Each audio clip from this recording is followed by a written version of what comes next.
عصر کے وقت میں ایک ظاہر ہے وہ آپ کو پتہ ہے حنفیوں کی ایک ضد ہے، وہ کہتے ہیں 2 مثل جب تک سایہ نہ ہو جائے. 2 مثل میں بھی پلس سایہ اصلی شامل ہے، یاد رکھیے گا، صرف 2 مثل نہیں. وہ سنن نسائی کے اندر ایک روایت موجود ہے کہ سایہ اصلی کو نکال کے، ورنہ تو آپ کی کیلکولیشن ہی ساری غلط آ جائے گی. تو وہ کہتے ہیں جی وہ 2 مثل، حالانکہ صحیح مسلم میں موجود ہے 2 مثل تو آخری وقت ہے، اس کے بعد بھی پڑھ سکتے ہیں، یعنی افضل ترین. جس طرح کہ وہ عشاء کا آدھی رات تک کہا گیا نا، تو وہ افضل ترین جو میں نے اس کی فارم بیان کیا صحابہ کی، جیسے یہاں پہ بھی اگر وہ اس فارم کو نہیں کو مانتا تو پھر یہاں بھی تو آیا نا کہ جی یہ ہے. اور پھر دوسری طرف بخاری مسلم میں ہے کہ سورج غروب ہو رہا اس وقت بھی آپ اثر پڑھ سکتے ہیں. تو اگر آخری وقت وہی تھا 2 مثل، تو اس کے بعد 2 مثل کے بعد بھی گھنٹہ سوا ہوتا ہے، پڑھ سکتے ہیں، افضل وقت ہے. صحیح مسلم میں ایک حدیث ہے کہ کچھ تابعین ایک صحابی کو ملنے جاتے ہیں، انس بن مالک کو، تو پوچھتے ہیں کدھر سے آؤ، کہتے ہیں ہم زور پڑھ کے آئے ہیں حنفیوں کی مسجد میں. ہاں آج کے دور میں وہ کہتے ہیں عصر کا وقت شروع ہو چکا ہے، یہ کون سی زور پڑھ کے آئے ہو؟ نبی علیہ السلام تو ہمیں عصر پڑھاتے تھے جب سورج خوب روشن ہوتا تھا. تو انہوں نے ادھر ہی اپنے گھر میں جماعت کرا کے ان کو عصر کی نماز پڑھائی اپنے ساتھ. مسجد میں بھی لیٹ تھی، فقہ حنفی کی مسجد ہوگی، تو فقہ حنفی اس زمانے میں بھی تھی، لیکن صحابہ بھی تھے اس زمانے میں جو کہتے تھے یار یہ کیا کر رہے ہو، کیونکہ بنو امیہ نے نمازیں لیٹ کرنی شروع کر دی تھی. صحیح بخاری مسلم میں موجود ہے، حضرت ابو ذر غفاری سے حضور نے فرمایا تھا ایک زمانہ آئے گا تمہیں حکمران ایسے آئیں گے تم پہ مسلط ہوں گے، تمہیں نمازیں لیٹ کروایا کریں گے.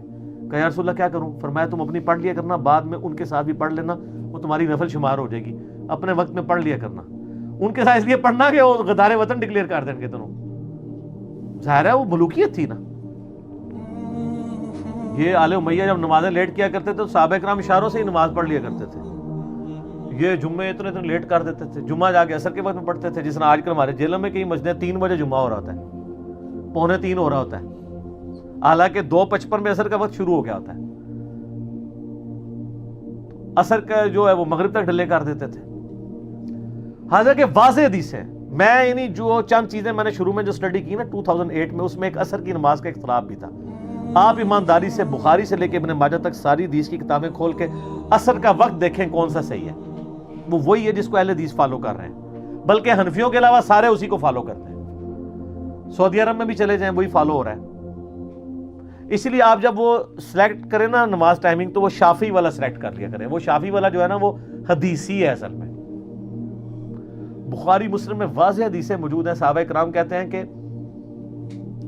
عصر اور مغرب میں اتنا وقفہ تھا، صحیح مسلم میں تو بڑی ڈیٹیل آتی ہے، بخاری میں موجود ہے، کہ اگر عصر کی نماز پڑھنے کے بعد ایک اونٹ نہر کیا جاتا اور اونٹ کے 10 حصے کیے جاتے اور اس کے بعد اس کو صاف کر کے پکا کے کھا لیا جاتا، تب بھی ابھی سورج بہت بلند ہوتا تھا. تو ذرا اونٹ کو نہر کر کے اس کی کھال اتار کے اس کی بوٹیاں کر کے پھر اس کے گوشت کو گلانے کے لیے پھر کھانے کے لیے جو ٹائم چاہیے، تو آپ یہ کیلکولیٹ کریں کم از کم 2-2.5 گھنٹے بنتے ہیں. اور ہمارے حنفیوں کی کیا ہو رہا ہوتا ہے، 4 بجے عصر ہو رہی ہوتی ہے اور 5 بجے مغرب ہو رہی ہوتی ہے، یا 3:45 عصر ہو رہی ہوتی ہے 5 بجے مغرب. اتنی دیر میں ایک اونٹ کو نہر کیا جا سکتا ہے. حتیٰ کہ صحیح مسلم میں جو میں نے حدیث بتائی نا، وہ کچھ صحابہ ملنے آئے تابعین صحابہ کو، تو انہوں نے اس صحابی نے اسی وقت عصر کی نماز پڑھائی اور پھر فرمایا کہ نبی علیہ السلام نے تو یہ منافق کی نماز کہا ہے جو سورج زرد ہونے کا انتظار کرتا ہے، پھر 2 ٹھونگے مار کے مرغے کی طرح نماز سائڈ فارغ کر دیتا ہے. منافق بھی تو اللہ کا ذکر بہت تھوڑا کرتا ہے. نبی علیہ السلام ہمیں خوب روشن ہوتا تھا جب سورج اس وقت نماز پڑھاتے تھے. اچھا، یہ بخاری مسلم کی جو اونٹ نار کرنے والی حدیث ہے نا، یہ حنفیوں کے گلے میں پھنسی ہوئی ہے. پھر اس کی ان کی بڑی تعویل کرتے ہیں. ایک آپ کو مدنی لطیفہ عرض کرتے ہیں. غلام سو سعیدی صاحب ایک بہت بڑے بریلوی عالم گزرے ہیں، بہت بڑے محقق، میرے استاد ہیں، میں نے ان سے بہت کچھ سیکھا ہے. میری ملاقات بھی ان سے ہوئی 22 مارچ 2007 کو. تو شرح صحیح مسلم کے اندر انہوں نے عصر کے وقت کے اوپر نا ایک بحث کی ہے. یہ حدیث جب آئی نا کہ اونٹ کو نہر کریں، اس کے 10 حصے کریں، اس کو پکا لیں، کھا لیں، اس کے بعد بھی سورج خوب روشن ہو، تو ان کو پتا تھا کہ یہ حنفیوں والی اثر نہیں ہو سکتی. یہ وہی اثر ہوگی کہ وہ عصر 2:45 ہو رہی ہو اور مغرب ہو رہی ہو 5 بجے، یعنی کم از کم 2-2.25 گھنٹے بنتے ہو. اب یہ حدیث ان کے چونکہ وہ پھنستی تھی تو انہوں نے کہا کہ جی ہو سکتا ہے کہ چند ماہر قسم کے کسائی مل کے ایک اونٹ کو گراتے ہوں. ٹھیک ہے جی، اور چند ماہر اور ایک اونٹ کے پیچھے پڑ جاتے ہوں تاکہ وہ پیرلل میں بوٹیاں کریں, اور یعنی پیرلل میں ہنڈیاں بھی چڑھ جاتی ہو, یعنی آپ وہ جس کو کہتے ہیں نا پنجابی میں کتا لال کرنا. اور پھر کھانے والے بھی کو ماہر قسم کے مولوی ہوں گے, عام آدمی اتنی مہارت اور اونٹ کا گوشت کھا سکتا. حالانکہ مجھے یہ بتائیں, جب وہ صحابی حدیث بیان کر رہے تھے ان کے دماغ میں بھی تھا کہ کسی بندے کے دماغ میں یہ آئے گا کہ ایک سے زیادہ کئی ماہر جو ہے وہ قصاب ملیں گے اور یہ کریں گے. وہ اونٹ نہر کرنے کا طریقہ نہیں آپ کو سکھا رہے تھے, وہ یہ بتانا چاہ رہے تھے کہ جب ایک کسائی اونٹ کو نہر کرتا ہے پھر یہ کیا کیا معاملات ہوتے ہیں, اور وہ ٹائم بتا رہے تھے.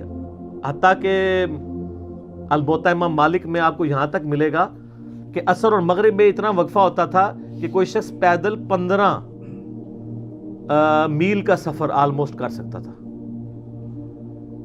15 کلومیٹر آج کے دور کے اعتبار سے بتا رہے ہیں, یعنی 3 فرسخ 9 میل بنا تو 9 میل آپ سمجھ لیں 15 کلومیٹر.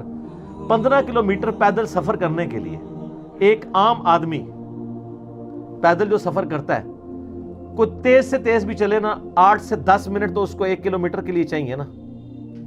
لیکن وہ جب بیان کر رہا تھا وہ بھاگنے کا نہیں کہہ رہا تھا, وہ کہہ رہا تھا پیدل سفر, پیدل. تو آپ کو 8 سے 10 منٹ چاہیے 1 کلومیٹر طے کرنے کے لیے. آپ 8 منٹ بھی لگا لیں, 8 کو ذرا 15 سے ضرب دیں تو یہ آلموسٹ آپ کو پتا چلے گا 2-2.25 گھنٹے یہ بھی بنتے ہیں. جدھر سے بھی آپ کان ایتھو پڑھو جو مرضی کریں, اینڈ رزلٹ یہ نکلتا ہے کہ عصر کا وقت وہی ہے جو بتایا جا رہا ہے کہ خوب روشن دن ہو جب, اس وقت آپ نے عصر پڑھنا ہے. کسی چیز کا سایہ اپنا اور سایہ اصلی, یعنی ایک مثل سایہ ہو جائے تو عصر کا وقت شروع ہو جاتا ہے. باقی نمازیں جب جمع کر رہے ہوں پھر تو ظاہر ہے پھر تو کوئی مسئلہ نہیں. وہ تو پھر آپ آج کل 11:55 سے لے کے غروب آفتاب تک کسی بھی وقت نماز کو جمع کر سکتے ہیں, اور رات کو مغرب غروب ہونے سے لے کے فجر کا وقت داخل ہونے تک کسی بھی وقت نمازوں کو جمع کر سکتے ہیں. مسافر ہیں تو ہمیشہ سنت ہے, اور اگر مقیم ہے تو کبھی کبھار سنت ہے. ہمیشہ بھی کر لیں تو جواز ہے, لیکن افضل شیعہ کے ہاں بھی ہے الگ پڑھنا. کئی شیعہ علماء ہیں, یہ سید جواد نقوی صاحب کو ہم ملنے گئے, انہوں نے مجھے خود بتایا کہ میں تو نمازیں الگ وقت میں پڑھتا ہوں. تو میں نے کہا اس کی ترغیب بھی نیچے بھی آپ دلائیں نا, جس طرح ہم نے اہل سنت کو ترغیب دلائی ہے جمع کرنے کی, اور پریکٹیکلی آپ دیکھتے ہیں کہ ہمارے یہاں ہر سنڈے کو زور اثر ہم جمع کرتے ہیں, اور لیٹ ہو جائیں تو مغرب اور عشاء کو بھی جمع کرتے ہیں. کیوں؟ تاکہ وہ مردہ سنت زندہ. اور یہ ہفتے میں ایک ہی نماز ہے جو ہم جمع کر کے اس طریقے سے پڑھ رہے ہوتے ہیں, جمع تقدیم یا تاخیر. ادروائز تو اپنے اوقات میں پڑھتے ہیں. اور جمع سوری جو ہے نا سینٹر میں پڑھنا, یعنی جس طرح آج کل عشاء کا وقت شروع ہو رہا ہے آلموسٹ 6:24 پہ, تو 6:15 بجے آپ مغرب پڑھ لیں اور 6:25 پہ عشاء پڑھ لیں, تو یہ تو حنفیہ کے نزدیک بھی ٹھیک ہے. وہ کہتے ہیں یہ وقت کے اندر ہی آ گئی ہے, اسے جمع سوری کہا جاتا ہے. تو جمع سوری تو نام کی جمع ہے, وہ اپنے وقت میں ہی ادا ہو رہی ہوتی ہے. اصل ایشو جمع تقدیم اور تاخیر کا ہے, جو ایک امت کے لیے سہولت تھی جو علماء نے فرقہ وارانہ تعصب کی وجہ سے چھین لی. لیکن اللہ کا شکر ہے اب لوگوں کو پتہ چل گیا, اور جو لوگ باہر کے ملکوں کے اندر ہیں بیچارے مسافر بھی ہوتے ہیں, ان کو اپنے آفیسز سے, اپنے کام کرنے کی جگہوں سے, اپنے پڑھائی کی جگہوں سے ٹائم ہی بڑا مختصر ملتا ہے, تو وہ تو روزانہ نمازیں جمع کریں. ان کو تو شہر سے باہر آلموسٹ, یعنی جو صحیح مسلم میں ہے وہ آپ 20 کلومیٹر کا اگر آپ سفر کرتے ہیں اپنے شہر سے باہر تو آپ مسافر ہیں. روزانہ 2 فرض زور کے پڑھیں, 2 عصر کے پڑھیں, اور مغرب عشاء کے بعد گھر آ کے آپ جس ٹائم مرضی پڑھ لیں. پوری رات پڑھی ہوئی ہے آپ کے لیے. تو دین میں بڑی آسانی ہے. لوگ کہتے ہیں علم دین آئے تو مشکل ہوتی ہے, علم دین آئے تو آسانیاں ہو جاتی ہیں, مشکل نہیں ہوتی. ٹھیک ہو گیا. حنفی شافی میں کوئی فرق نہیں ہے سوائے عصر کی نماز کے. سنی شیعہ میں بھی کوئی فرق نہیں ہے, وہاں تو عصر کا بھی کوئی رولا نہیں ہے. تو وہ جو شافی ٹائم لکھا ہوتا ہے وہ سلیکٹ کیا کریں, کیونکہ عصر کا وقت کا رولا یہ ہے کہ عصر کا وقت حنفی جس وقت کہہ رہے ہیں نا داخل ہوتا ہے, اس کو احادیث سپورٹ نہیں کرتی.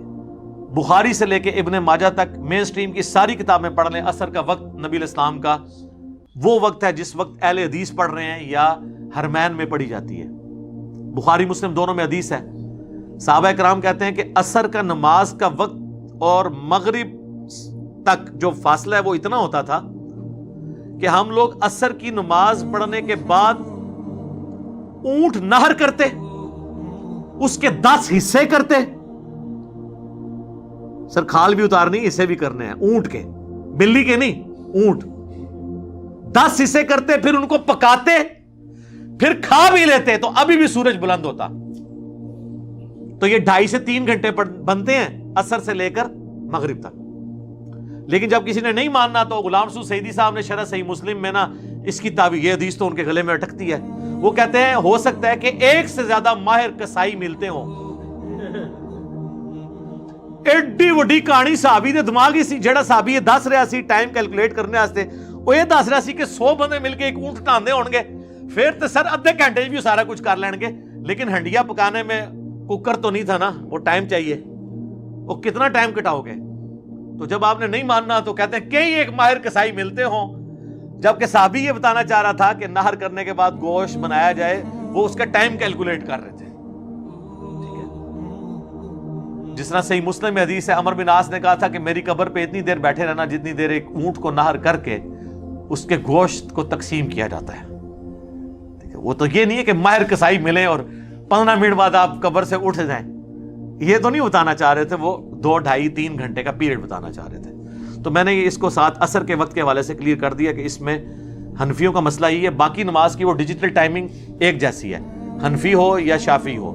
شافی کو سلیکٹ کریں, جدھر بھی مسلم پرو میں بھی اسلام 360 میں بھی وہی ٹائمنگ جو ہے نا, وہ یعنی قرآن و حدیث سے جو سپورٹیو ہے وہ وہی ٹائمنگ ہے. اللہم اہدنا فیمن ہدیت, رضیت باللہ ربا وبالاسلام دینا وبمحمد نبیا, اللہم من احییتہ منا فاحیہ علی الاسلام ومن توفیتہ منا فتوفہ علی الایمان, اللہم حاسبنا حسابا یسیرا, اللہم اجرنا من النار. اللہ تعالیٰ سے دعا ہے جو حق بات میں نے کہی ہمارے دلوں میں راسخ فرمائے, اگر جذبات میں میرے منہ سے کوئی غلط بات نکل گئی اللہ تعالیٰ ہمارے دلوں سے دھو ڈالے, ہمیں معاف بھی کر دے, ہمیں کتاب و سنت کی تعلیمات پر عمل کر کے دوسرے بھائیوں تک پہنچانے کی توفیق عطا فرمائے. سبحانک اللہم و بحمدک, اشہد ان لا الہ الا انت, استغفرک و اتوب الیک, وما علینا الا البلاغ المبین. جزاکم اللہ خیر.